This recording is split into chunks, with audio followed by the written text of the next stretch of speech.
Assalamualaikum warahmatullahi wabarakatuh. Perkenalkan, saya Lestari Didingsi, saya dari Prodi Ilmu Keperawatan. Di sini saya akan menjawab soal ulangan akhir semester dari mata kuliah Keperawatan Komunitas 2. Yaitu topik soalnya itu Desa B merupakan wilayah memiliki penduduk usia dewasa dan lansia di mana sebanyak 78% mengalami hipertensi, 57% mengalami diabetes, 35% mengalami obesitas, 24% mengalami osteoartritis, dan 32% mengalami COVID-19. Sebagai seorang perawat kesehatan masyarakat, Anda ditugaskan untuk memberikan pembinaan kesehatan pada desa B tersebut. Pertanyaan nomor 1, jelaskan tahapan pelaksanaan asuhan keperawatan yang akan Anda lakukan pada masyarakat desa B. Jawabannya itu, dalam melakukan pengkajian keperawatan ada 5 tahap kegiatan seperti yang kita lakukan.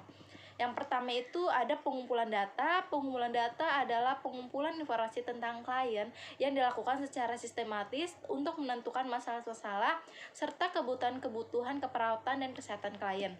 Bagian yang B itu ada analisa data. Analisa data merupakan kemampuan kognitif dalam pengembangan daya berpikir dan penelaranan yang dipengaruhi oleh latar belakang ilmu dan pengetahuan, pengalaman, dan pengertian keperawatan. Dalam melakukan analisa data diperlukan kemampuan mengkaitkan data dan menghubungkan data tersebut dengan konsep, teori, dan prinsip yang relevan untuk membuat kesimpulan dan menentukan masalah kesehatan dan keperawatan klien.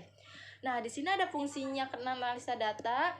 Yang pertama itu dapat menginterpretasi data keperawatan dan kesehatan sehingga data yang diperoleh memiliki makna dan arti dalam menentukan masalah dan kebutuhan klien.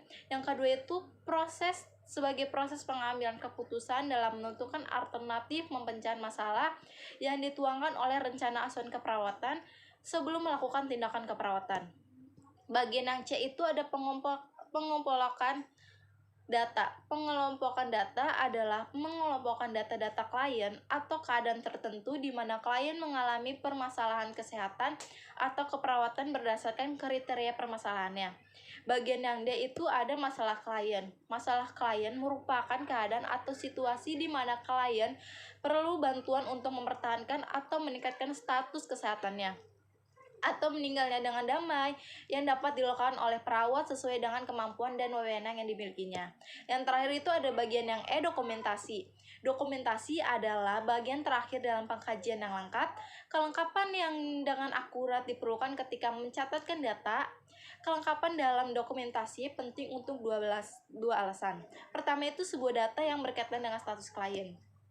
Pertanyaan yang kedua itu, jelaskan yang perlu diidentifikasi atau dikaji lebih lanjut terkait kondisi masyarakat desa B berdasarkan konsep community as partner.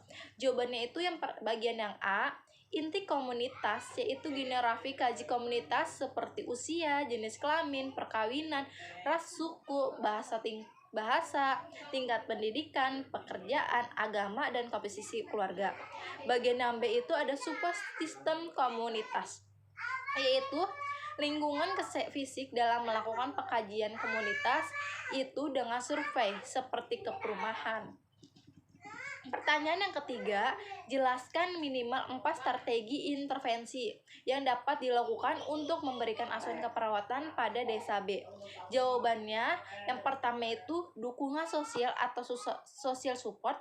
Kegiatan ini bertujuan untuk berbagai elemen dan tokoh-tokoh masyarakat seperti RT, RW untuk mencabatkan ini melaksanakan dengan program kesehatan tersebut. Yang kedua itu promosi kesehatan untuk meningkatkan kelingkungan kesehatan desa B.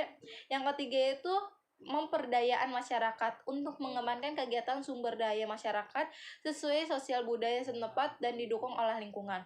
Yang terakhir itu kemitraan atau kerjasama untuk mencapai pertujuan bersama, hak-hak tanggung jawab atas kesepakatan masyarakat. Pertanyaan yang keempat, jelaskan minimal 2 diagnosa keperawatan. Jawabannya itu yang pertama, ketidakefektifan coping komunitas, yaitu pola aktivitas komunitas untuk adaptasi dan penyelesaian masalah yang tidak memuaskan untuk memenuhi kebutuhan komunitas. Yang kedua itu kesiapan meningkatkan coping komunitas, suatu pola aktivitas komunitas untuk adaptasi dan pemecahan masalah yang memuaskan guna kebutuhan komunitas yang dapat ditingkatkan. Pertanyaan terakhir yang kelima, jelaskan persamaan dan perbedaan antara populasi berisiko dan populasi rentan. Jawabannya itu kalau populasi berisiko adalah semua individu yang berisiko terhadap penyakit atau kejadian yang diteliti di dalam suatu kelompok yang telah diteliti oleh kesehatan. Populasi rentan itu adalah orang miskin, suku terasing atau tempat tinggal terpencil, ibu hamil, lansia, anak-anak, dan orang yang penyakit kronis, menyandang disabilitas, dan lain sebagainya. Sekian, terima kasih.